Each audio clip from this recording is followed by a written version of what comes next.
तुम्हारे कहे अनुसार यदि फल प्रारब्ध ने अपनी मर्जी से देना है, तो फिर प्राणी को कर्म करने की आवश्यकता ही क्या है?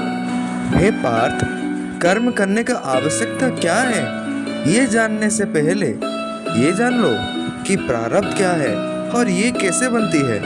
हे केशव, प्रारब्ध क्या है उसे जानने में क्या मुश्किल है? ये तो सीधी सी बात है कि जो भगवान की इच्छा है वही मनुष्य का प्रारब्ध होती है।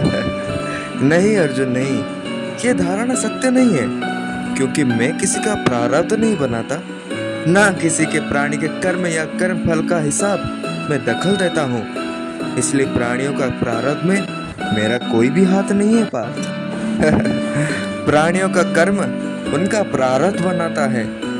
इसका मतलब यह है पार्थ कि अच्छे कर्म करोगे तो भविष्य में अच्छे जियोगे, सुख भोगोगे, तुम्हारी इच्छा अनुसार कर्म फल मिलेगा। पर यदि दुष्कर्म कियोगे तो तुम्हारे इच्छा अनुसार कर्म फल नहीं मिलेगा और तुम दुख और कष्ट पाओगे।